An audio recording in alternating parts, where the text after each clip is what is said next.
Ya, Assalamualaikum warahmatullahi wabarakatuh. Perkenalkan kami dari kelompok 2 ingin membahas materi dari pertemuan kedua yaitu Investment in Asosiasi Company.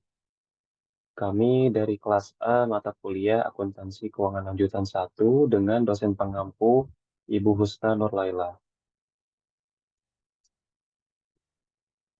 Oke, ini anggota kelompok kami. Yang pertama saya sendiri yaitu Sanadita Ramadan. Lalu ada Kevin Gustimiose, ada Muhammad Rehan Nugroho, dan Dava Umar Syaputra. Oke, topik pembelajaran yang kita bahas ini adalah investasi menurut standar akuntansi keuangan, ada kepemilikan saham, ada metode biaya dan nilai wajar, pengakuan dan pengukuran, lalu ada metode ekuitas, ada goodwill dan pembelian diskon, ada investasi dalam periode akuntansi, dan pengakuan rugi bersih perusahaan asosiasi. Oke, pengertian investasi. Investasi sendiri merupakan suatu kegiatan untuk menempatkan dana pada suatu atau lebih dari satu jenis aset selama periode tertentu dengan harapan dapat memperoleh penghasilan dan atau peningkatan nilai investasi di masa yang akan mendatang. Nah, investasi sendiri terdiri dari 3 aspek. Yang pertama, adanya aspek uang yang ditanamkan dan diharapkan. Sehingga untuk menilai kelayakan investasi digunakan pula konsep uang. Lalu ada aspek waktu sekarang dan masa yang akan datang. Oleh karena itu, untuk menilai kelayakan investasi ini digunakan konsep waktu atau time value of money. Lalu yang ketiga adanya manfaat investasi dari aspek manfaat ini, maka penilaian kelayakan investasinya juga harus dilihat manfaat dan biaya yang ditimbulkan dengan menggunakan azas manfaat atau cost benefit ratio. Nah, yang pertama ini investasi menurut standar akuntansi keuangan. Investasi pada ekuitas menunjukkan kepemilikan atas saham yang diterbitkan perusahaan lain, baik dalam bentuk saham biasa maupun saham preferen. Saham biasa sendiri atau common stock ini merupakan surat berharga yang menyatakan kepemilikan seorang investor atas saham yang dibelinya dari sebuah perusahaan. Terus saham preferen atau preferred stock ini merupakan saham yang pemiliknya ini hak lebih, ya ini dibandingkan orang yang memiliki saham biasa. Nah, investasi saham ini dibagi menjadi 3 kategori berdasarkan pengaruhnya. Yang pertama, kondisi pertama, hak suara ini tidak memiliki pengaruh yang signifikan yang dibahas di dalam PSAK 71. Lalu yang kedua, hak suara ini memiliki pengaruh yang signifikan yang dibahas dalam PSAK 15.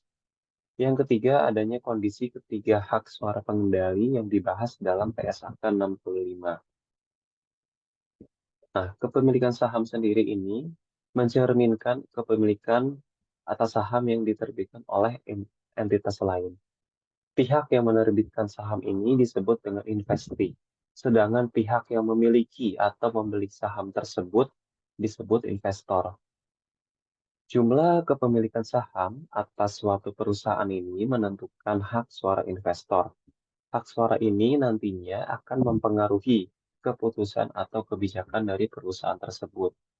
Pengaruh signifikan investor pada investasi ini dibahas di dalam PSAK nomor 15, revisi 2014 tentang investasi pada entitas asosiasi dan ventura bersama, serta PSAK 65 revisi 2014 tentang laporan keuangan konsolidasian. Nah, di sini tingkat pengaruh investasi atas kepemilikan saham. Yang pertama ini tidak memiliki pengaruh signifikan yang berada di 0% sampai 20%. Suara investor ini tetap diperhitungkan namun tidak memiliki pengaruh yang begitu besar terhadap keputusan dewan direksi atau manajemen.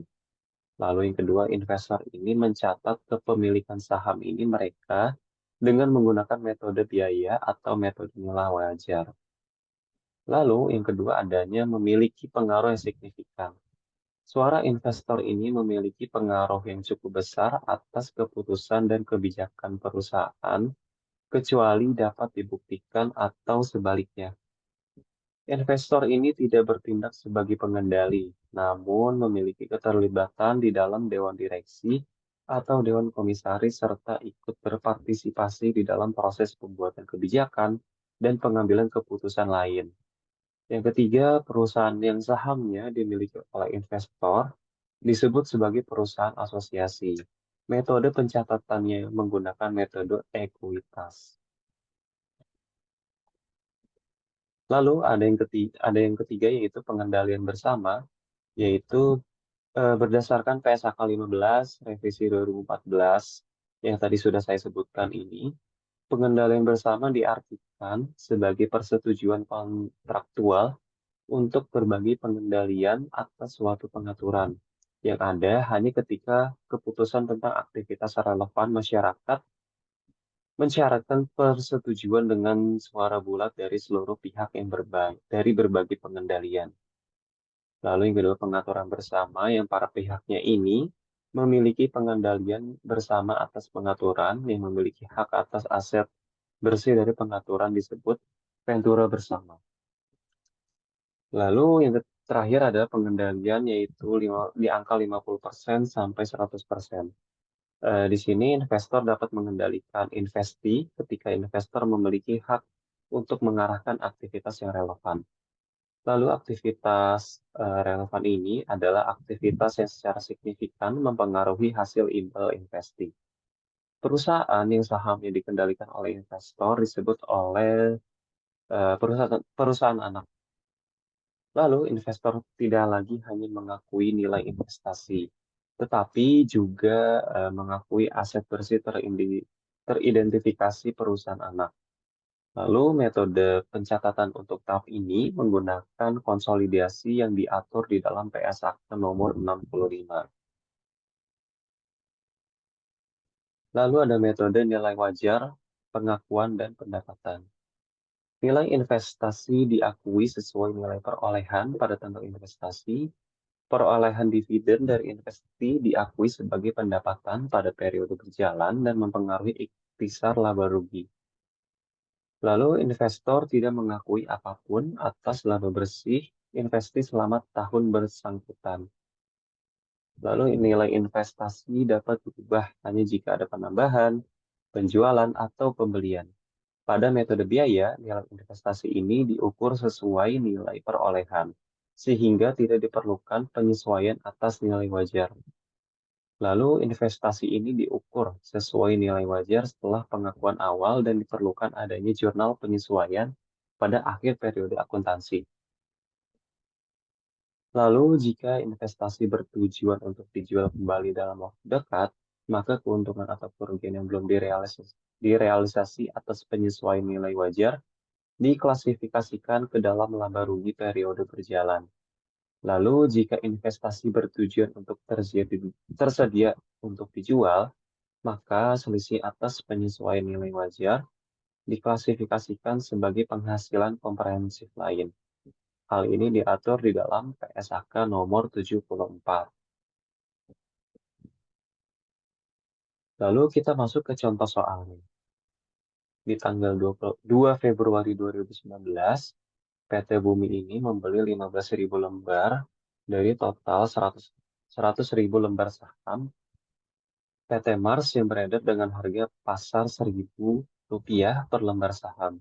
Lalu pada 6 Juni 2019, PT Mars ini membagikan dividennya sebesar Rp7 juta. Lalu pada tanggal 31 Desember 2019, PT Mars melaporkan laba bersih untuk tahun berjalan sebesar Rp20 juta. Nilai wajar saham PT Mars di sini diketahui sebesar Rp1.500. Lalu kita di sini membuat jurnal. Yang pertama ini PT Bumi melakukan pembelian saham pada PT Mars. Yang pertama di tanggal 2 Februari 2019, yaitu investasi pada PT Mars sebesar Rp15 juta dan kasnya sebesar Rp15 juta. Didapat dari 15.000 lembar saham dikalikan 1000 lembar saham. Lalu PT Bumi menerima pembagian dividen yaitu 6 Juni 2019. Kasnya ini sebesar 1.050.000 dan pendapatan dividennya 1.050.000. Didapat dari 7 juta yaitu dari pembagian dividen dikalikan 15% dan mendapatkan hasil 1.050.000. Lalu PT Bumi di sini mengukur nilai wajar atas investasinya di tanggal 31 Desember 2019. Jurnalnya adalah penyesuaian nilai wajar investasi sebesar 7.500.000 dan laba yang belum direalisasi, laba rugi atau ekuitas sebesar 7.500.000. Nilainya ini diambil dari 1.500 dikurang 1.000 dikalikan 15.000 lembar dan dihasilkan 7.500.000. Nah, penjelasannya ini pada laporan posisi keuangan PT Bumi pada 31 Desember 2019, nilai investasi yang disajikan dalam kelompok aset sebesar 22.500.000. Jika PT Bumi melakukan investasi dengan tujuan tersedia untuk dijual, maka laba yang melakukan investasi dengan tujuan tersedia untuk posisi keuangan kelompok ekuitas sebagai penghasilan komprehensif lain sebesar 7.500.000. Namun, jika PT Bumi melakukan investasi untuk dijual kembali dalam waktu dekat, maka keuntungan atau kerugian selisih nilai wajar tersebut sebesar 7.500.000 disajikan di dalam laporan laba rugi sebagai penambah pendapatan. Lalu ada contoh soal yang lagi. Pada 7 Januari 2019, PT Terang melakukan investasi dengan membeli kepemilikan sahamnya sebesar 20% atas PT Cahaya. PT Terang sendiri mengeluarkan kas sebesar 250 juta rupiah untuk investasi tersebut. Nah, pada 22 November 2019, PT Cahaya ini mengumumkan dividen kepada pemilik saham sebesar 20 juta rupiah dan melaporkan laba bersih tahun berjalan sebesar 75 juta rupiah. Jurnalnya yang kita buat ini, yang pertama PT Terang ini melakukan investasi atas PT Cahaya di tanggal 7 Januari 2019. Nah, jurnalnya ini adalah investasi pada PT Cahaya di debit dan kas di kredit sebesar 250 juta. Lalu PT Terang ini mengakui dividen dari PT Cahaya tadi, yaitu piutang dividen pada investasi pada PT Cahaya sebesar 5 juta rupiah, yang nominalnya ini didapat dari 20 juta rupiah, dikalikan 25%, dihasilkan 5 juta rupiah. Lalu PT Terang mengakui laba bersih PT Cahaya di tanggal 31 Desember 2019, yaitu dengan jurnal 31 dengan jurnal investasi pada PT Cahaya sebesar 18.750 dan dikreditnya keuntungan atas investasi sebesar 18.750. Nilainya ini diambil dari 75 juta dikali 25%. Lalu jika pada 31 Desember 2019 PT Cahaya mengakui surplus atas revaluasi aset tetapnya sebesar 10 juta, maka bagian yang diakui oleh seorang investor sebagai penghasilan komprehensif lain adalah sebesar 4 juta, yaitu dengan jurnal investasi pada PT Cahaya dan penghasilan komprehensif lain sebesar 4 juta rupiah. Lalu di sini ada penghentian penggunaan metode ekuitas. Yang pertama, investor ini menambah kepemilikan saham pada perusahaan asosiasi sehingga mencapai di atas 50% atau konsolidasian. Lalu yang kedua ada investor mengurangi kepemilikan saham pada perusahaan asosiasi sehingga menjadi di bawah 20%. Lalu kita masuk ke submateri yang selanjutnya, yaitu ada goodwill dan pembelian diskon. Saat melakukan investasi dengan metode ekuitas, perusahaan ini tidak hanya mengakui nilai investasinya, tetapi juga aset bersih teridentifikasi milik perusahaan asosiasi. Perusahaan mengakui aset bersih teridentifikasi tersebut sebesar proporsi kepemilikan saham pada perusahaan asosiasi. Aset bersih yang teridentifikasi diukur menggunakan nilai wajarnya pada tanggal investasi. Perbedaan antara nilai investasi dengan nilai wajar aset bersih teridentifikasi akan menimbulkan goodwill atau keuntungan pembelian diskon. Jika nilai investasi yang dikeluarkan lebih besar dari proporsi nilai wajar aset bersih teridentifikasi, maka akan timbullah goodwill. Namun, jika nilai investasi lebih kecil dibandingkan proporsi nilai wajar aset yang teridentifikasi, maka akan timbul keuntungan pembelian diskon. Jurnal sendiri ada goodwill pada pembelian diskon. Goodwill-nya ada di debit dan pembelian diskonnya ada di kredit. Lalu kita masuk ke contoh soalnya. Di tanggal 4 Januari 2019, PT Agung ini melakukan investasi dengan membeli 40% kepemilikan saham PT Menggah sejumlah 300 juta rupiah secara tunai. Lalu pada 7 November 2019, PT Megah ini mengumumkan dividen sebesar 50 juta rupiah. Lalu dividen ini akan dibagikan kepada seluruh pemegang saham PT Megah pada 2 Januari 2020. Tanggal 31 Desember 2019, PT Megah melaporkan laba bersih sebesar 100 juta rupiah. Nah, informasi laporan posisi keuangan PT Megah adalah yang ada di bawah. Itu PT Megah laporan posisi keuangan per 1 Januari 2019. Dengan total aset book value-nya ini 770 juta dan fair value-nya ini 800 juta. Lalu ada total liabilitas dan ekuitasnya ini, book value-nya ini sebesar 770 juta. Nah, perintahnya ini adalah tentukan goodwill yang timbul akibat investasi tersebut dan buatlah jurnal. Nah, untuk jawabannya, nilai buku aset bersih PT Megah ini adalah 615 juta. 615 juta ini didapat dari 400 juta ditambah 215 juta, yaitu eh,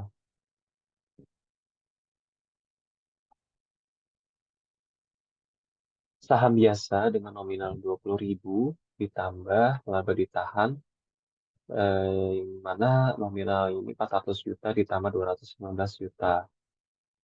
Lalu proses penentuan goodwill-nya ini dapat dilakukan melalui beberapa langkah. Langkah pertama ini menentukan selisih nilai investasi atas nilai bukunya.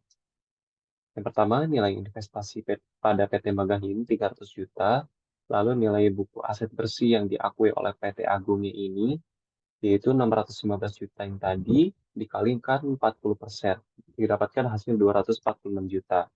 Lalu didapatkan selisihnya ini sebesar 54 juta rupiah. Lalu langkah yang kedua adalah melakukan identifikasi perbedaan nilai wajar atas nilai buku untuk menentukan goodwill. Identifikasi perbedaan nilai wajarnya ini dengan nilai buku aset bersih.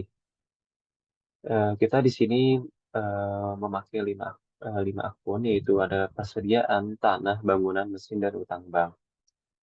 Lalu ada selisih nilai wajar atas nilai buku, ada proporsi sebesar 40% dan proporsi selisih.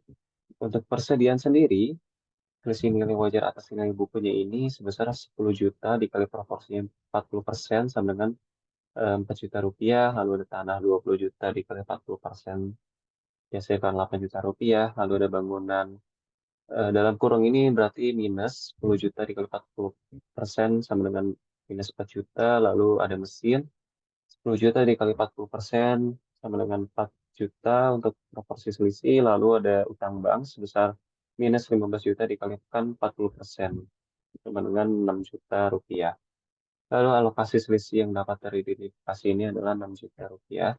Lalu sisa yang belum dialokasikan ke goodwill sebesar 48 juta rupiah. Lalu selisih nilai investasi atas nilai bukunya ini adalah 54 juta rupiah. Lalu kita menentukan nilai goodwill ini juga dapat dilakukan dengan cara nilai wajar aset bersih PT Megah teridentifikasi yaitu 800 juta dikurang 45 juta dikurang 50 juta dikurang 75 juta. Yang didapatkan dengan hasilnya itu 630 juta rupiah. Lalu nilai investasi pada PD megahnya ini 300 juta rupiah.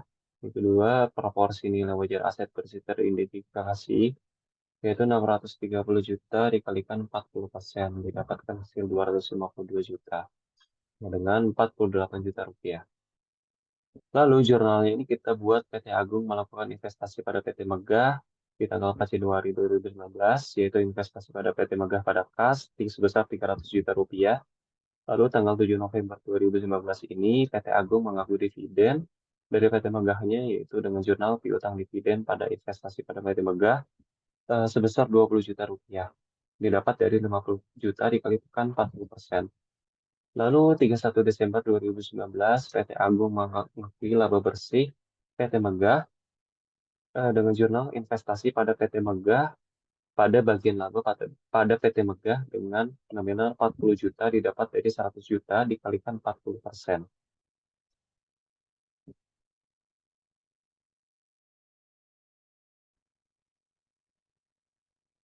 Oke, selanjutnya saya akan menjelaskan mengenai contoh soal yang selanjutnya, yaitu untuk sepanjang tahun 2019, persediaan terjual habis. Masa manfaat bangunan dan mesin berturut-turut 10 tahun dan 5 tahun, serta utang bank yang jatuh tempo pada 31 Desember 2021. Pencatatan depresiasi menggunakan metode garis lurus, sementara itu tanah tidak mengalami kenaikan atau penurunan nilai. Hitunglah amortisasi atas selisih yang dapat teridentifikasi. Kalau di sebelah kiri ini ada tarif amortisasi untuk akun yang telah dijelaskan tadi. Jadi persediaan itu terjual selama tahun berjalan. Tarifnya itu 100%. Lalu bangunan diamortisasi untuk 10 tahun. Itu tarifnya 10%. Lalu mesin diamortisasi untuk 5 tahun. Tarifnya itu 20%. Dan utang bank jatuh tempo untuk 3 tahun. Tarifnya itu 33,33%. Lalu untuk sebelah kanan terdapat tabel untuk amortisasi akun-akun yang terdapat di sini. Jadi ini ada persediaan, tanah, bangunan, mesin, utang bank, dan goodwill. Jadi yang pertama itu persediaan. Jadi proporsi selisih teridentifikasi pada Januari 2019 itu sebesar 4 juta rupiah. Lalu amortisasinya itu sebesar minus 4 juta rupiah karena tarif amortisasinya itu 100%. Jadi 4 juta dikali 100%. Lalu, proporsi selisih teridentifikasi pada 31 Desember 2019 itu sebesar 0 rupiah atau lalu tanah eh, jadi pada Januari 2019 itu terdapat 8 juta rupiah, lalu amortisasinya itu 0 karena telah dijelaskan di soal tadi bahwa tanah tidak mengalami kenaikan atau penurunan nilai. Jadi tidak ada tarif untuk amortisasi. Jadi pada 31 Desember 2019 tanah tetap masih 8 juta rupiah. Lalu untuk bangunan itu di Januari 2019 itu terdapat minus 4 juta rupiah. Lalu untuk amortisasinya itu sebesar 400.000 dikarenakan minus 4 juta rupiah ini dibagi dengan 10 tahun. Jadi 4 juta dikurang 400.000, eh minus 4 juta ditambah 400.000 ini sama dengan minus 3.600.000. Lalu mesin itu terdapat di Januari 2019 terdapat 4 juta rupiah. Lalu tarif amortisasinya itu sebesar 20%. Jadi 4 juta dikali 20% itu sebesar 800.000. Lalu 30, pada 31 Desember 2019 itu hasilnya itu 3.200.000. Lalu untuk bank, jadi pada Januari 2019 itu terdapat minus 6 juta rupiah. Lalu amortisasinya itu sebesar 2 juta rupiah karena utang bank itu jatuh temponya itu selama 3 tahun. Jadi 6 juta dibagi 3, jadi hasilnya itu 2 juta rupiah. Jadi pada 31 Desember 2019 itu eh, terdapat minus 4 juta rupiah. Lalu ada goodwill. Ya, pada Januari 2019 itu terdapat 48 juta rupiah. Lalu untuk amortisasi itu 0. Dan pada 31 Desember itu terdapat 48 juta rupiah. Jadi pada 31 Desember 2019, keseluruhan proporsi terselisih teridentifikasi itu terdapat 51.600.000.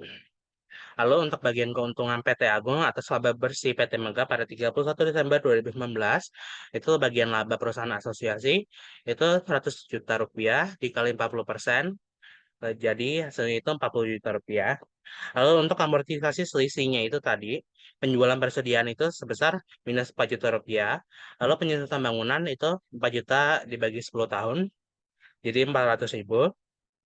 Lalu penyusutan mesin itu 4 juta rupiah dibagi 5 tahun, jadi hasilnya 800 minus 800.000.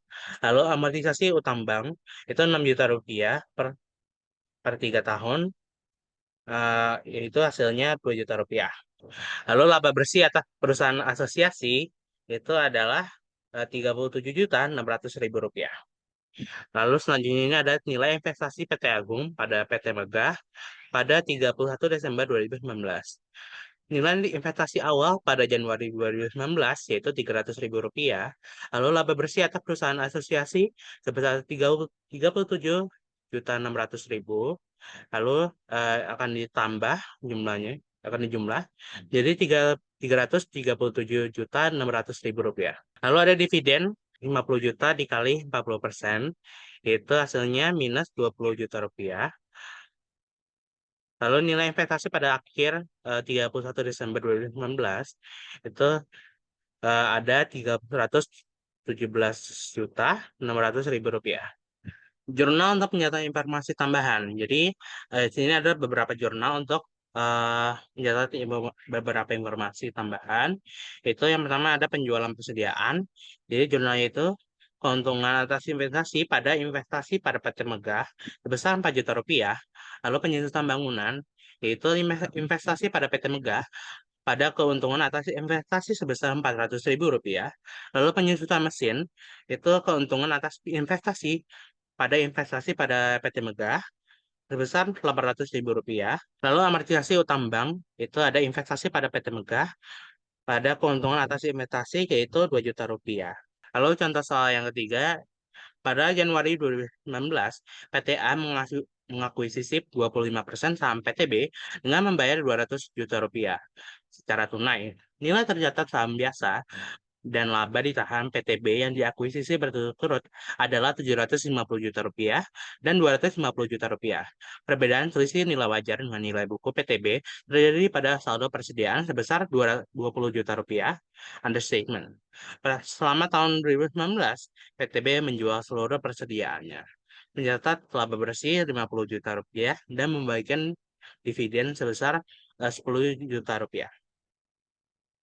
Maka pencatatan yang dilakukan oleh PTA adalah sebagai berikut. Nilai buku aset bersih teridentifikasi PTB yaitu 750 juta ditambah 250 juta sama dengan 1 miliar rupiah. Perhitungan yang dilakukan oleh PTA, jadi nilai investasi pada PTB yaitu sebesar 200 juta rupiah. Lalu nilai buku aset bersih diakui oleh PTA yaitu 1 miliar rupiah dikali 25% sama dengan 250 juta rupiah. Lalu selisih nilai investasi atas nilai buku semuanya yaitu minus 50 juta rupiah. Lalu di sini ada tabel untuk selisih nilai wajar atas nilai buku. Jadi untuk akun persediaan, selisih nilai wajar atas nilai bukunya itu sebesar 20 juta rupiah dengan proporsi sebesar 25%. Jadi proporsi selisihnya itu sebesar 5 juta rupiah. Jadi lalu alokasi selisih yang dapat teridentifikasi yaitu 5 juta rupiah dengan keuntungan pembelian diskon yaitu 55 juta rupiah. Lalu selisih investasi atas nilai buku yaitu minus 50 juta rupiah. Jadi lalu ada jurnal untuk mencatat akuisisi. PTA melakukan investasi atas PTB pada 5 Januari 2019. Itulah jurnalnya yaitu investasi pada PTB sebesar 255 juta rupiah, pada kas sebesar 200 juta, dan pada keuntungan pembelian diskon sebesar 55 juta. Lalu eh, jurnal selanjutnya itu PTA menerima dividen dari PTB pada 31 Desember 2019. Jadi akunnya itu kas sebesar 200 2.500.000 pada investasi pada PTB besar 2.500.000 rupiah. Itu didapat dari 10 juta dikali 25%. Ini sama dengan 2.500.000. Lalu selanjutnya PTA mengakui laba bersih PTB 31 Desember 2019, yaitu investasi pada PTB pada bagian laba pada PTB sebesar 7.500.000 itu dari 50 juta dikali 25% dikurang 5 juta rupiah sama dengan 7.500.000 rupiah. Oke, baik. Terima kasih atas penjelasannya dari Kevin pada slide-slide sebelumnya. Saya ingin melanjutkan untuk materi stock investment, yaitu investasi dalam periode akuntansi. Terdapat 3 catatan ya, investasi dalam periode akuntansi. Yang pertama adalah perlakuan akuntansi untuk mencatat metode ekuitas menjadi lebih spesifik apabila perusahaan melakukan proses akuisisi di dalam periode akuntansi. Jadi, pencatatan dan perlakuan akuntansi ini dengan metode ekuitas menjadi lebih spesifik. Kenapa? Karena posisi dari perlakuan akuntansi ini kan lebih dilihat dari controlling interest-nya ya. Jadi kita melihat POV-nya dari perusahaan induk. Lalu yang kedua adalah perhitungan akuntansi atas proses akuisisi didasarkan pada nilai tercatat ekuitas pada tanggal akuisisi terjadi dan pendapatan atas investasi untuk tahun berjalan. Jadi untuk perhitungan proses akuisisinya didasarkan pada nilai tercatat ekuitas, yaitu bukan dari nilai perolehan ya, berbeda dengan apabila nilai investasi di bawah 25%. Karena kan di bawah 25% itu kan menggunakan metode yang namanya metode perolehan ya, metode biaya atau nama lainnya juga itu. Jadi dengan nilai tercatat ekuitas pada tanggal akuisisi terjadi dan pendapatan atas investasi untuk tahun berjalan. Jadi nanti akan ada penyesuaian untuk investasi yang pastinya akan mungkin akan bertambah atau pasti investasi bertambah ya untuk pendapatan atas investasi untuk tahun yang berjalan. Lalu nilai tercatat ekuitas perusahaan asosiasi pada tanggal akuisisi adalah nilai ekuitas pada awal tahun ditambah laba bersih tahun berjalan yang dihitung selama sebelum tanggal akuisisi dan dikurangi dividen yang dibagikan sebelum tanggal akuisisi. Ini adalah penjelasan dari nilai tercatat ekuitas yang tadi ya. Jadi nilai ekuitas awal tahun ditambah dengan laba bersih tahun berjalan, lalu dikurangi dengan dividen yang akan dibagikan sebelum tanggal akuisisi. Kita langsung masuk ke contoh soal menggunakan metode ekuitas. Di sini ada PT Induk melakukan akuisisi atas 25% saham PT Anak dengan membayar 250 juta pada 1 Oktober tahun 2019. Nilai tercatat ekuitas PT Anak pada 1 Januari 2019 adalah 600 juta. Nilai wajar aset bersih PT Anak sama dengan nilai bukunya pada tanggal akuisisi. Kecuali pada bangunan di mana terjadi understatement nih, sebesar 42 juta. Jadi pencatatan bangunan ini dia dinyatakan lebih rendah sebesar 42 juta dibandingkan nilai bukunya.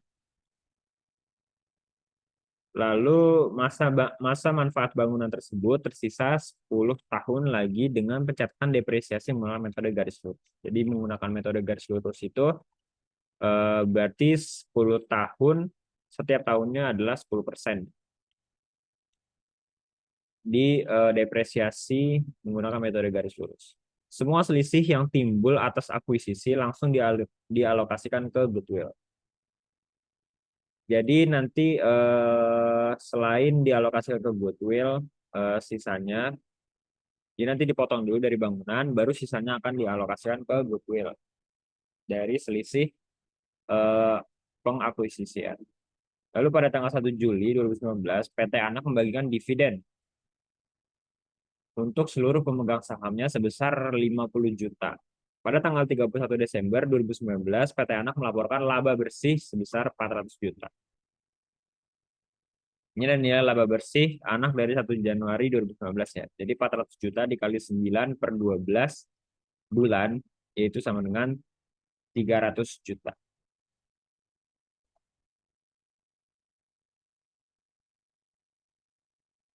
Oke, next. Kita ke jawabannya aja langsung.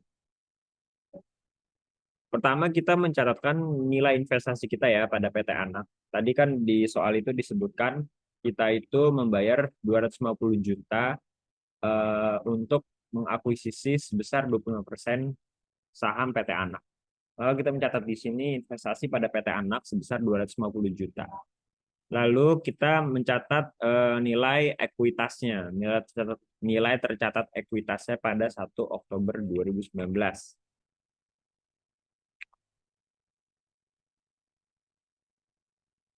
Ekuitas pada 1 Januari itu sebesar 600 juta. Ini dari mana? Ini dari soal ya. Ada tulisannya nilai tercatat ekuitas pada 1 Januari itu 600 juta.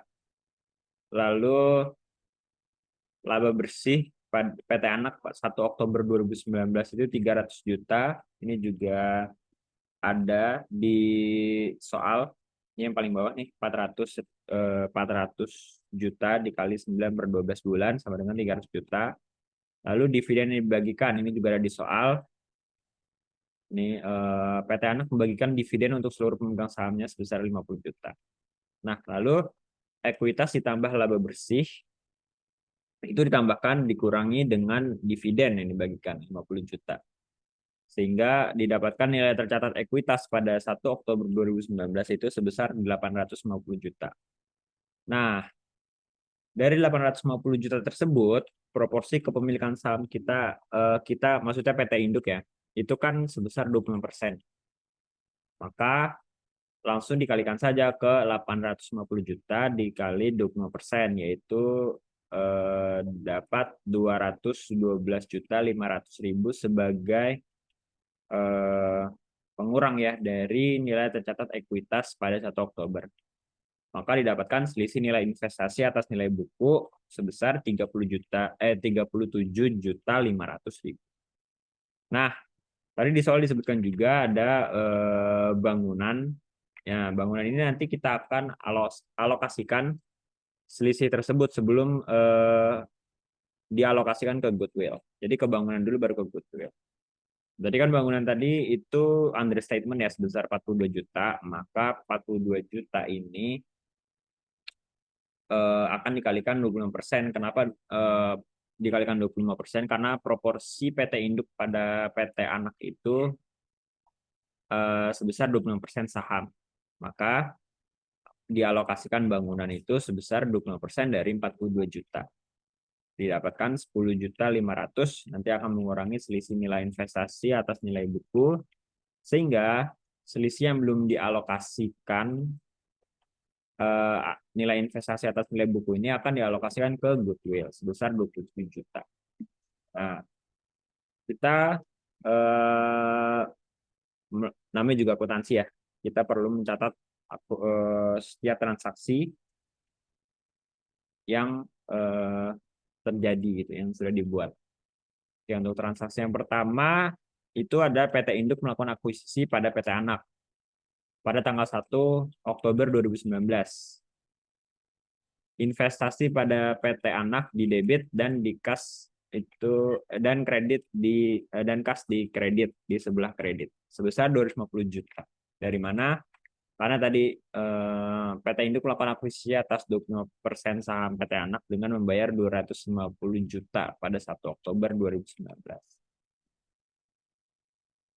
Lalu PT Induk jurnal yang kedua itu adalah PT Induk mengakui laba bersih PT Anak 31 pencatatan itu 31 Desember 2019.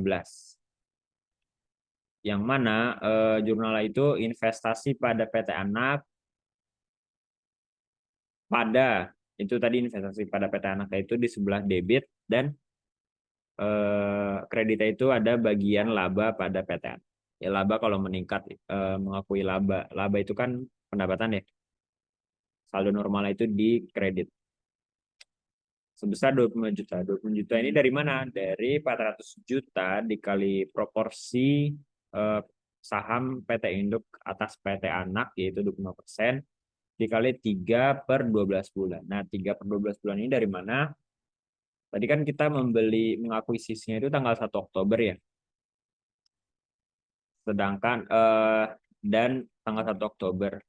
Lalu PT Anak pada tanggal 31 Desember itu melaporkan laba bersihnya 400 juta. Maka dari mulai Oktober sampai ke Desember itu 3 bulan. Oktober, November, Desember. Karena pencatatan akuisisi itu dicatat pada saat akuisisi terjadi, bukan pada saat nilai itunya dibeli. Jadi pada saat kita membeli saham tersebut, maka kita mengakuinya dari waktu kita mengakuisisinya. Maka di sini 3 per 12 bulan sama dengan 25 juta. Oke. Jurnal yang ketiga adalah amortisasi selisih atas bangunan. Amortisasi ini kan penyesuaian kalau amortisasi, dan penyesuaian itu biasanya dilakukan pada akhir tahun. Maka di sini tanggal 31 Desember akan ada penyesuaian atas amortisasi selisih atas bangunan. Di debitnya itu ada bagian laba pada PT Anak, dan di bagian kreditnya itu ada investasi pada PT Anak sebesar 1.050.000. Dari mana 1.050.000 ini? Ini merupakan amortisasi dari bangunan. Tadi kan bangunan itu dialokasikannya dari 42 juta itu dialokasikan 25% ya, dapat 10.500.000. Nah, dengan menggunakan metode garis lurus di sini dijelaskan, dan tersisa masa manfaat itu 10 tahun.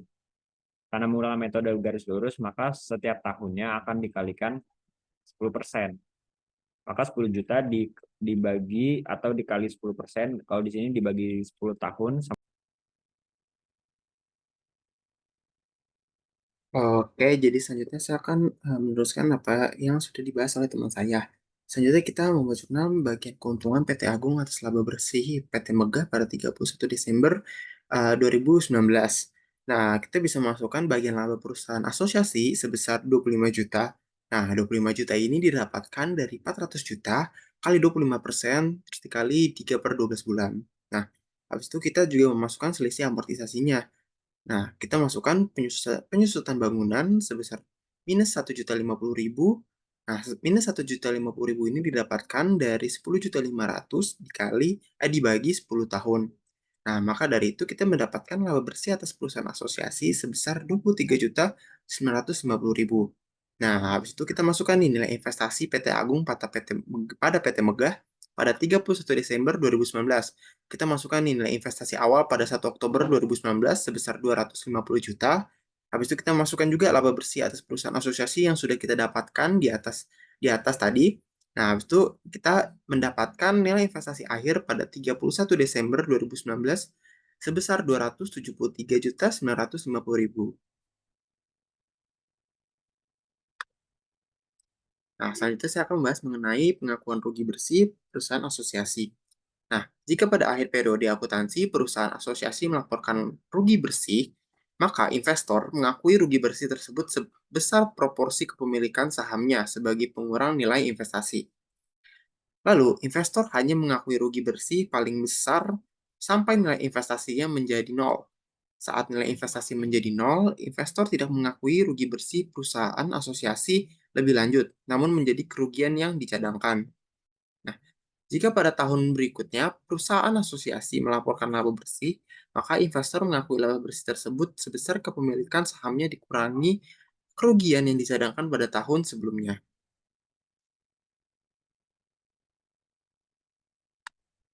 Nah, contoh soalnya bisa kita lihat di sini. Pada 1 Januari 2019, PTA melakukan investasi sebesar 30% pada saham PTB dengan nilai perolehan 100 juta. Lalu pada 31 Desember 2019, PTB mengumumkan dividen sebesar 75 juta dan rugi bersih sebesar 300 juta. Nah, kita melakukan masukkan jurnal pertama, yaitu PTA melakukan investasi pada PTB dengan investasi pada PTB itu di debit sebesar 100 juta dan cash 100 juta di kredit. Selanjutnya, PTA mengakui dividen dari PTB 31 Desember 2019 dengan piutang dividen dimasukkan ke debit sebesar 22.500.000 dan investasi pada PTB pada kredit sebesar 22.500.000. Nah, 22.500.000 ini didapatkan dari 75 juta dikali 30%. Nah, 75 juta ini didapatkan dari mengumumkan dividen, habis itu 30% dikali dengan kepemilikan sahamnya. Nah, selanjutnya PTA mengakui rugi bersih PTB. Nah, di sini kita bisa masukkan bagian rugi pada PTB sebesar 77.500.000 pada debit dan investasi pada PTB di kredit sebesar 77.500.000. Nah, 77.500 ini dapatkan dari 300 juta dikali 30%, sama dengan 90 juta. Nah, pasti kan ada perbedaan kan di situ 77.500, namun di sini 90 juta. Nah, itu dikarenakan bagian rugi bersih PTB yang diakui PTA adalah sebesar 77.500.000. Sisanya sebesar 12.500.000 dianggarkan sebagai kerugian yang dicadangkan. Namun, jika pada 31 Desember 2020 PTB melaporkan laba bersih sebesar 200 juta, maka PTA harus mengakui laba bersih PTB dengan jurnal investasi pada PTB pada debit sebesar 47.500.000 dan bagian laba pada PTB di kredit sebesar 47.500.000, maka 47 juta itu didapat 47.500 ini didapatkan dari 200 juta dikali 30% lalu dikurang oleh 12.500.000 dan kita bisa mendapatkan hasil 47.500.000. Baik, selanjutnya saya akan menjelaskan mengenai soal latihan dari materi investasi pada perusahaan asosiasi. Di soal yang pertama, kita akan membahas mengenai soal investasi saham. Jadi soalnya itu pada tanggal 1 Juli 2018, PT La Prima membeli 36.000 lembar saham beredar PT El Casino yang sebagai investi dengan harga Rp12.500 per lembar. Pembelian ini merupakan 10% dari lembar saham PT El Casino.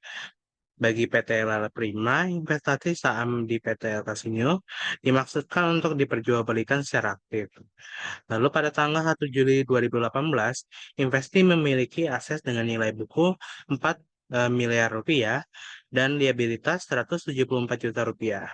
Pada tanggal akuisisi, nilai appraisal mesin Investi adalah 357 juta di atas nilai bukunya dengan sisa masa manfaat 7 tahun tanpa nilai sisa dan memiliki paten yang dilaporkan under value. Lalu sebesar 317 juta dengan sisa manfaat 5 tahun, jika ada sisa akan dialokasikan ke goodwill atau gain from bargain purchase, depresiasi, dan amortisasi. Investasi dilakukan dengan menggunakan metode garis lurus. Lalu pada tanggal 1 Juli 2019, PT La Prima membeli 90.000 saham beredar PT El Casino dengan harga Rp14.000 per lembar. Pembelian ini menyebabkan PT La Prima memperoleh 25% kepemilikan Investi yang dianggap signifikan dalam kebijakan akuntansi PT La Prima. Selisih nilai dialokasikan sebagai goodwill. Investi memiliki kebijakan untuk mengumumkan dan membayarkan dividen sebesar 1.000 setiap tanggal 1 April dan 1 Oktober. Laba bersih Investi adalah 578 juta pada tahun 2018, 640 juta pada 2019. Lalu harga saham PT El Casino per 31 Desember 2018 dan 31 Desember 2019 adalah Rp13.500 per lembar dan Rp15.000 per lembar. Lalu pertanyaannya diminta A. Membuat perhitungan excess value per 1 Juli 2018. B. Membuat jurnal terkait transaksi investasi PT La Prima selama tahun 2018. C. Membuat jurnal perolehan tambahan investasi serta jurnal retrospektif per 1 Juli 2019. D. Menghitung pendapatan investasi dari PT El Casino bagi PT La Prima pada 31 Desember 2019. E. Hitunglah saldo investasi ekuitas yang dimiliki PT La Prima akhir tahun 2018 dan 2019.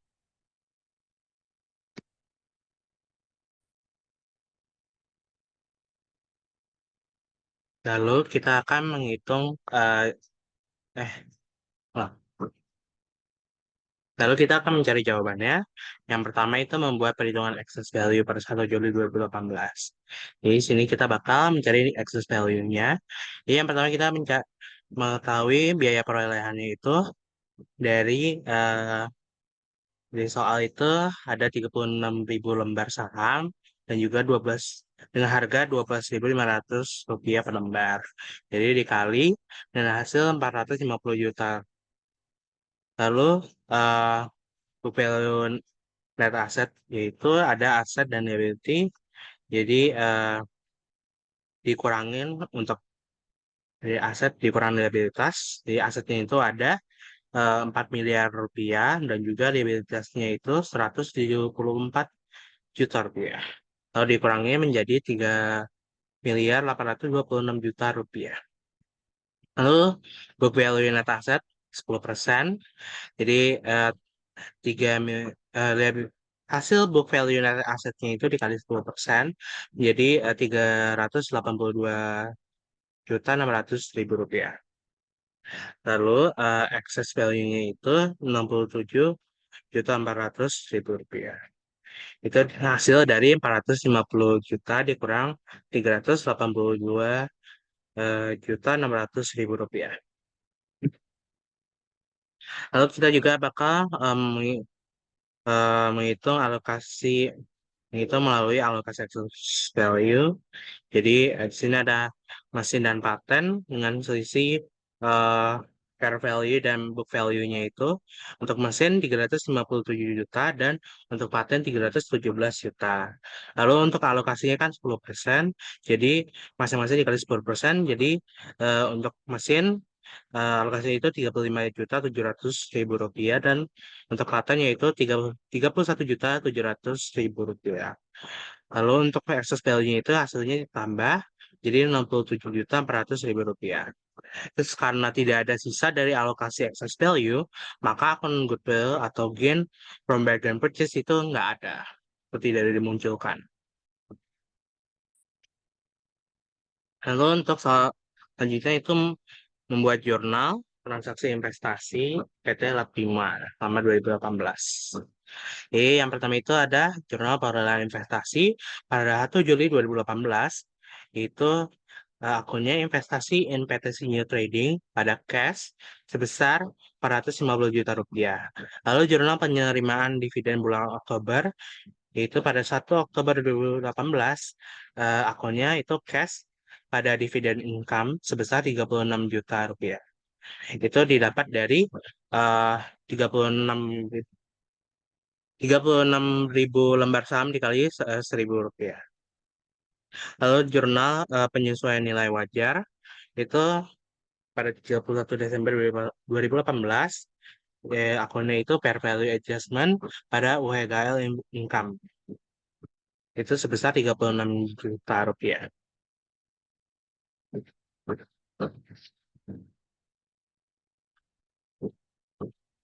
Lalu untuk soal selanjutnya itu mengenai pembuatan jurnal perolehan tambahan investasi serta jurnal retrospektif per 1 Juli 2019.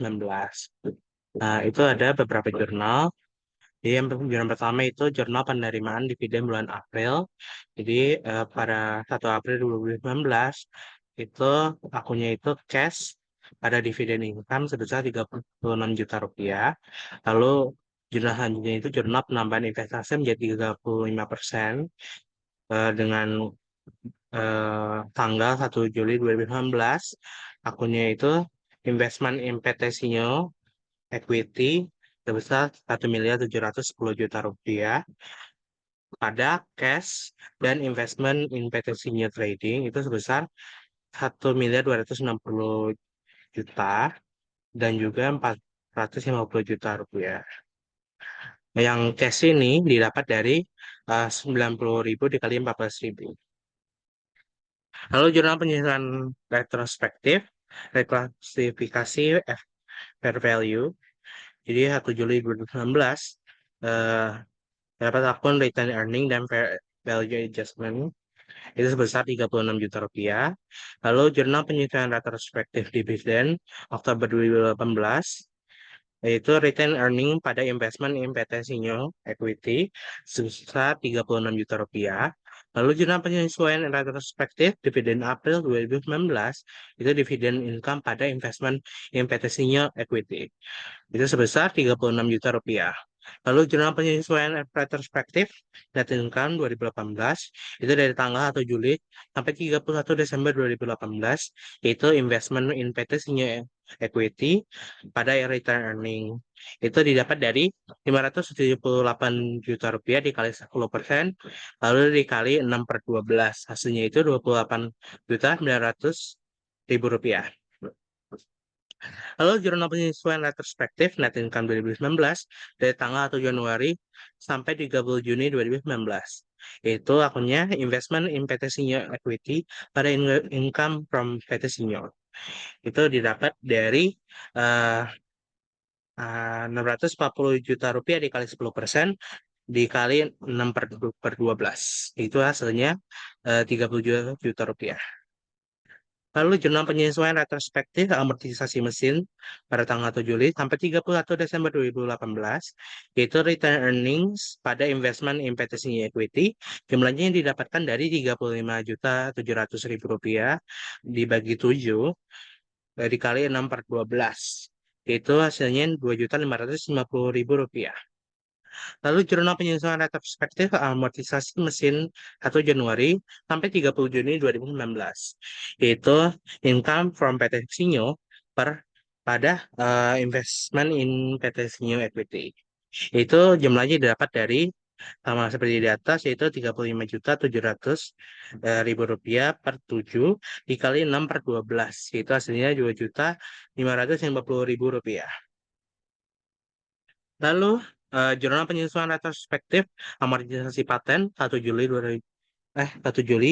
sampai 31 Desember 2018 itu return earnings pada investment in PT Sinyo Equity itu hasilnya didapat dari 31.700.000 dibagi 5 dikali 6/12 itu hasilnya 3.770 juta 300 ulang. Lalu jurnal penyesuaian retrospektif amortisasi paten 1 Juli sampai 31 Desember 2018 yaitu return earnings pada investment in PT Sinyo Equity itu hasilnya didapat dari 31.700.000 dibagi 5 dikali 6/12 yaitu 3.770.000 rupiah. Lalu jurnal penyesuaian retrospektif amortisasi paten 1 Januari sampai 30 Juni 2019 yaitu income from PT Sinyo pada investment in PT Sinyo Equity. Itu didapat dari 31.700.000 dibagi 5 dikali 6/12 sama dengan 3.770.000 rupiah.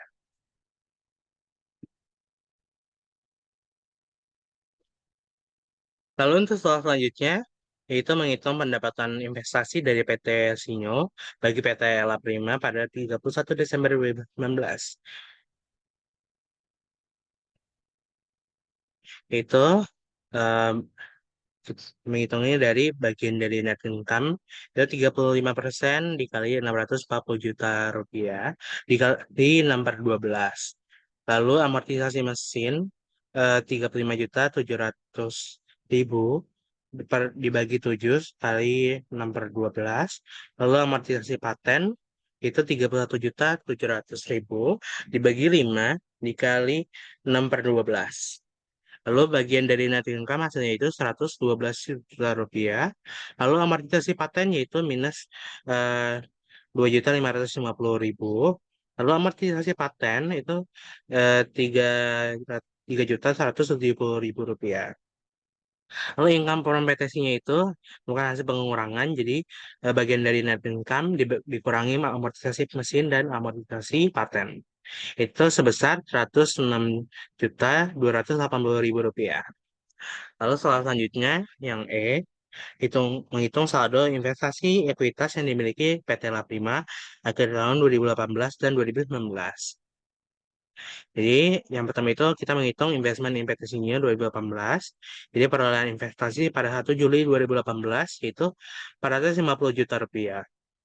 Lalu ada fair value adjustment itu sebesar 36 juta rupiah. Jadi investment investasinya di 31 Desember 2018 yaitu 486 juta rupiah. Lalu investment investasinya tahun 2019 equity itu investment investasinya itu sebesar pada 1 Juli 2019 sebesar 1.687.460.000 rupiah. Lalu income from PTC-nya yaitu 106.280.000 rupiah. Lalu dividen 2019 yaitu didapat dari 36.000 ditambah 100 ditambah 90.000 rupiah dikali 1.000. Lalu hasilnya itu 126 juta rupiah. Jadi investment investasinya 31 Desember 2019 yaitu 1.667.740.000 rupiah.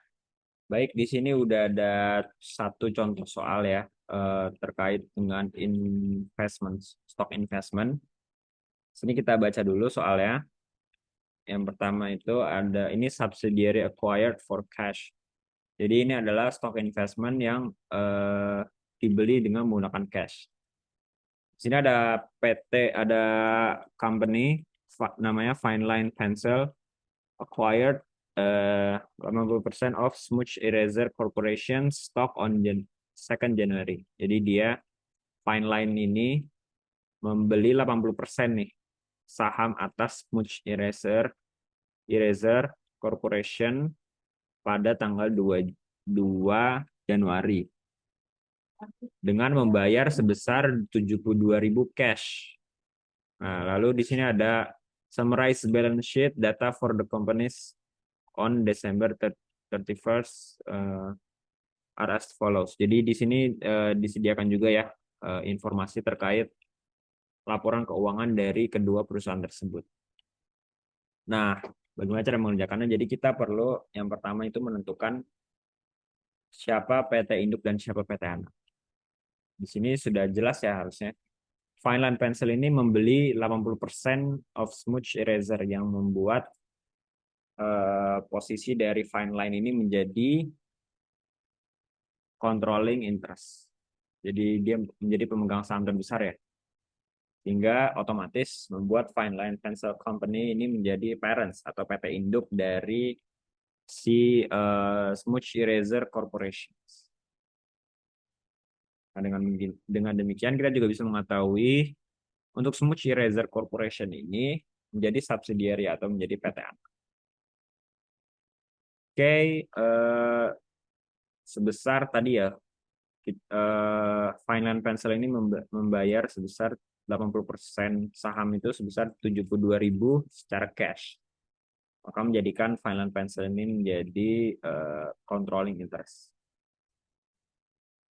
Karena lebih dari 50%, 80% ini kan gede banget. Jadi mereka memiliki kendali yang lebih besar. Posisi mereka ini sebagai pengendali. Oke, lalu kita ingin mencari berapa sih book value, berapa sih net asset dari Smooth Eraser ini. Untuk kita mengetahui nilai investasi yang dimiliki Fine Line Pencil ini. Di sini untuk rumus net asset sendiri sama dengan total assets dikurangi liabilities. Total asset dikurangi kewajiban. Harta dikurangi kewajiban. Maka di sini yang pertama itu ada 50.000 dari book value ditambah 120.000 ya. Lalu dikurangi dengan current liabilities 80.000. Maka hasil yang dapat adalah 90.000. Itu dari fair value. Lalu Lalu bagaimana dengan book value dari Smooch Eraser Corporation ini?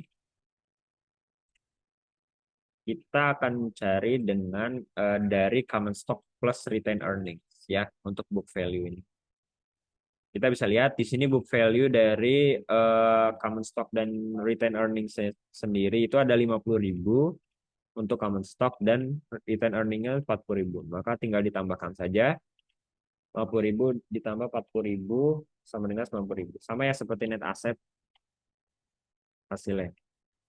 Nah, dengan demikian kita juga bisa mengetahui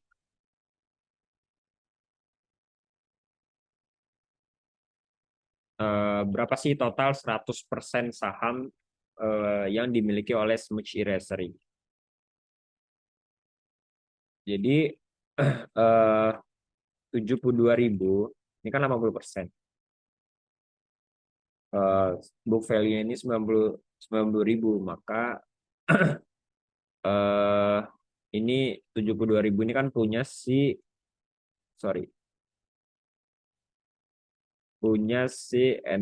CI atau control interest. Nah,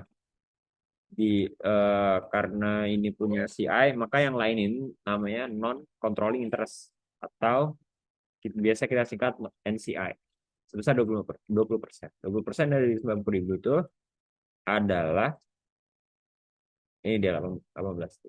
Sehingga kalau kita total hasilnya akan sama dengan net asset yang dimiliki oleh Smooch Eraser atau bisa dikatakan dengan total 100% dari saham milik Smooch Eraser adalah 90.000.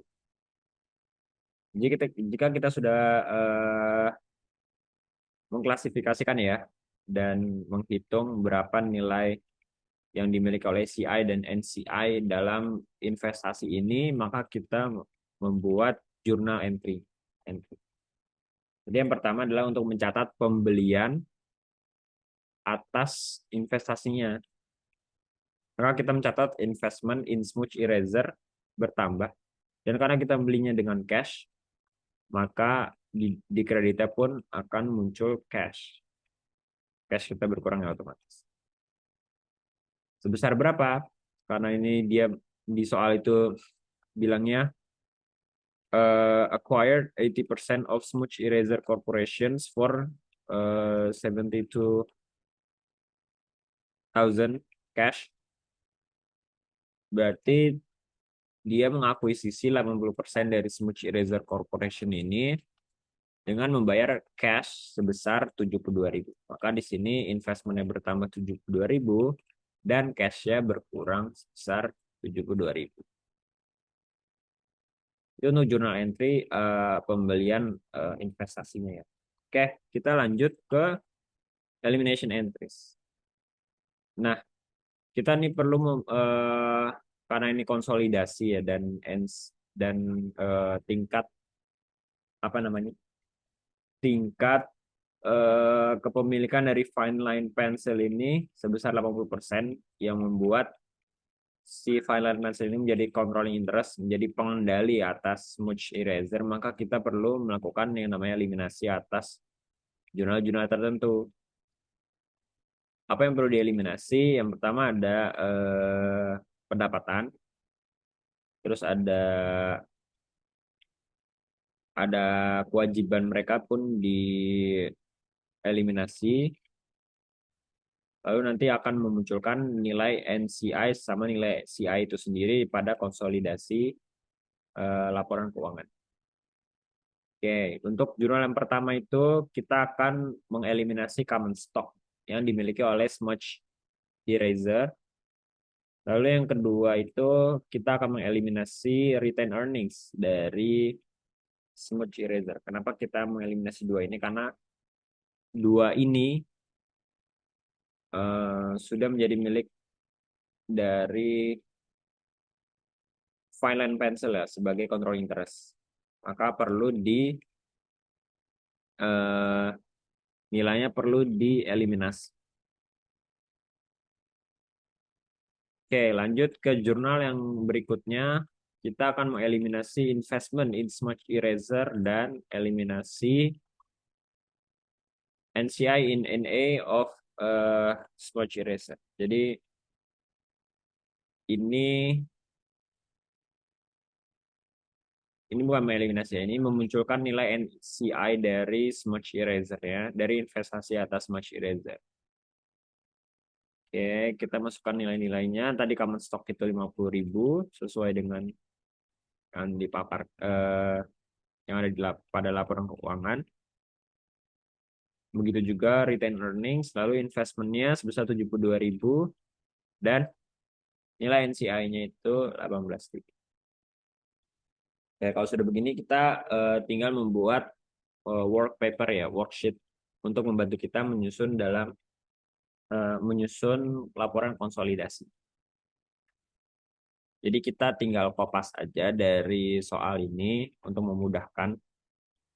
Kita kopas, lalu kita masukkan beberapa komponen-komponen baru. Seperti komponen baru yang pertama itu ada nilai dari investment in smudge eraser pada bagian harta. Lalu komponen yang berikutnya kita munculkan adalah NCI in NA of smudge eraser pada bagian equity.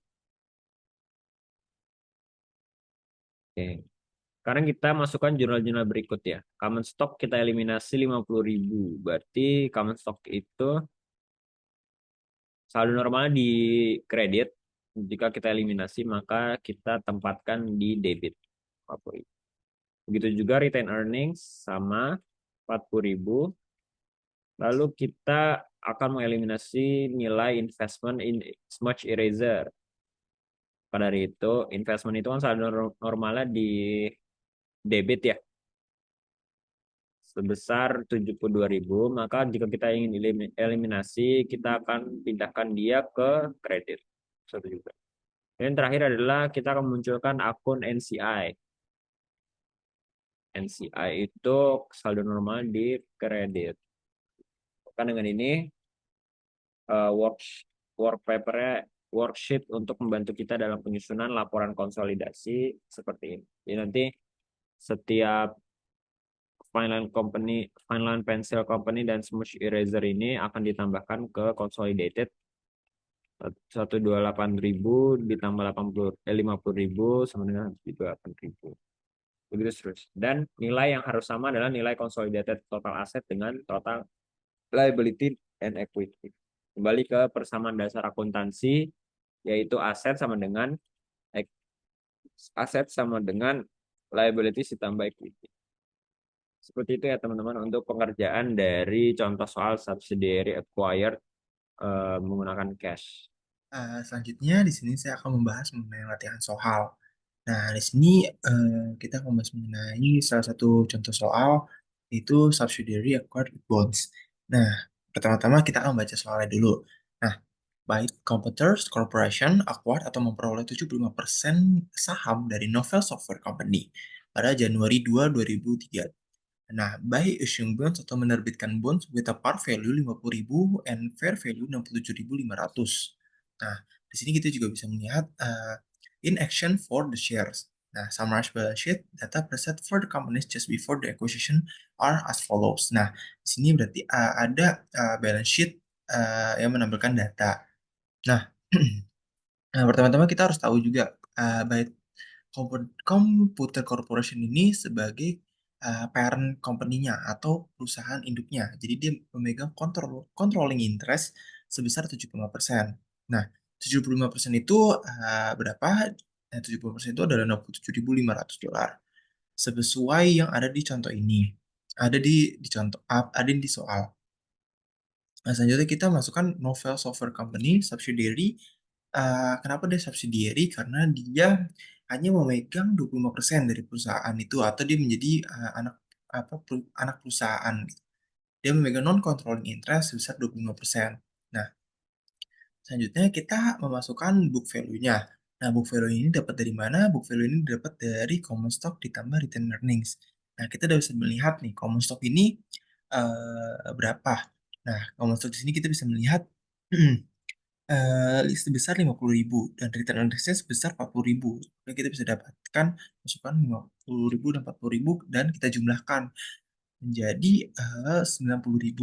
Nah, Selanjutnya, kita memasukkan Journal Equity Method Entries on Byte Computer Book.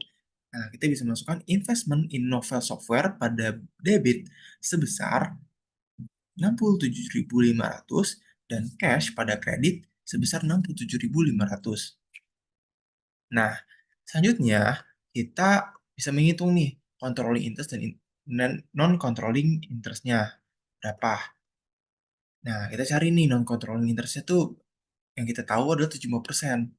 Jadi, nah kita kan udah dapat nih dari book value-nya. Nah, berarti kita bagi nih kita kali dari book value dikali kontrol dikali controlling interest-nya.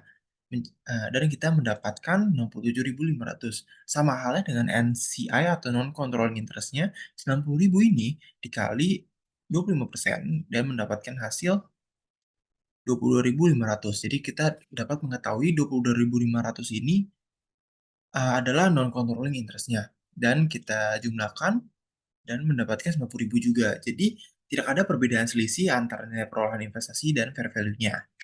Nah, selanjutnya kita masuk ke basic elimination entries. Nah, jadi dalam mengkonsolidasi, seperti kita tahu, harus mengeliminasi jurnal yang berkaitan di dalam internal perusahaan. Jadi transaksi antar parent company dengan subsidiary company itu harus dieliminasi di dalam consolidated balance sheet-nya. Nah, kita bisa mencari nih common stock-nya berapa. Nah, kita udah dapat kan common stock-nya itu 50.000 dan return earnings-nya 40.000. Jadi kita masukkan nominalnya, habis itu kita masuk nih investment in novel software. Kita cari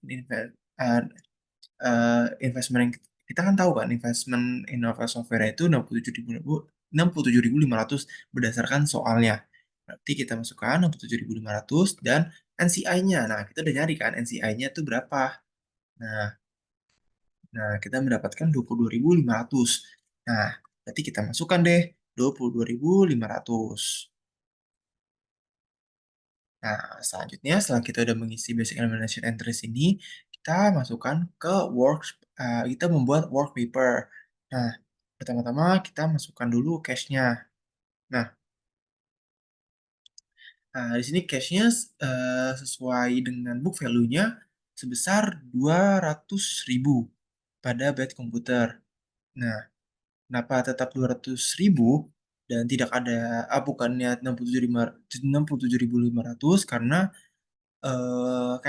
ibarat kata ini byte komputer ini menerbitkan bonds kan. Jadi kita bisa membuat jurnal seperti ini. Nah, kita membuat cash pada debit sebesar 67.500 dan premium on bond payable 17.500 dan bond payable sebesar 50.000 berdasarkan dari soal di atas ini. Nah, 17.000 ini dapat dari mana? 17.000 ini dapat dari 67.500 dikurang 50.000. Nah, habis itu kita cari nih di novel software ada berapa? Apa ada cash-nya ada berapa? Nah, di sini ada 50.000, jadi kita masukkan 50.000. Jadi konsolidasinya kita tambah menjadi 250.000 dolar. Nah, ada asetnya berapa? Ada 400.000. Nah, jadi kita masukkan nih 400.000 dan kalau di sini ada 120.000. Jadi kita masukkan 120.000 dan kita tambahkan, kita jumlahkan jadi 120.000. Nah, kita bisa lihat kan di sini investment in novel software. Di sini sebesar 67.500 kan. Nah, tapi karena kita sudah eliminasi dan eliminasi masuk dalam kredit, kita masukkan ke elimination entries di sini. Maka ini dikurang sama ini menjadikan 0 gitu. Nah, kita jumlahkan deh ini. Kita sum atau kita jumlahkan. Jadi kita mendapatkan total aset dari setiap ini menjadi byte komputer sebesar 667.500 dan novel software sebesar 170.000 dan untuk total aset consolidated itu sebesar 770.000. Nah, lanjut kita masuk ke current liability.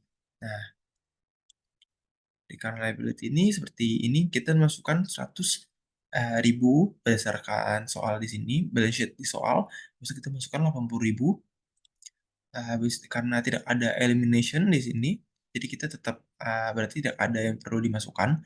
Jadi kita jumlahkan saja jadi 180.000. Nah, lalu kita masukkan bond payable dan bond premiumnya. Nah, bond payable dan bond premium kita bisa dapatkan dari sini nih, dari jurnal ini. Nah, kita dapatkan 50.000 dan 17.500. Selanjutnya kita masukkan common stock dan return earnings. Nah, common stock dan return earnings kan ada di basic elimination entries kan di sini. Di sini. Pada debit. Jadi kita masukkan nih 300.000 pada common stock di sini dan 50.000 di sini dan elimination entries-nya pada debit. Jadi 300.000 ditambah 50.000 dan dikurang 50.000 gitu. Lalu sama dengan halnya return earnings, kita mendapatkan return earnings 200.000 dan 40.000, lalu kita masukkan dan kita mendapatkan kan basic elimination entries di return earnings ini sebesar 40.000 di sini. Jadi kita tambahkan ini 2 dan kita kurangi dengan di elimination entries ini 40.000 di debit. Nah, jadi kita mendapatkan sebesar 200.000. Nah, kita mencari nih NCI in NA Novel Software. Kita mendapatkan 22.000 di Novel Software. Nah, kita dapat itu dari sini.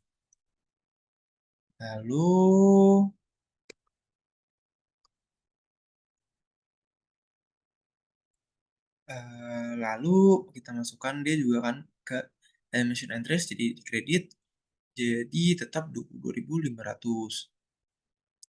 Nah, selanjutnya kita menghitung deh total liability dan equity-nya.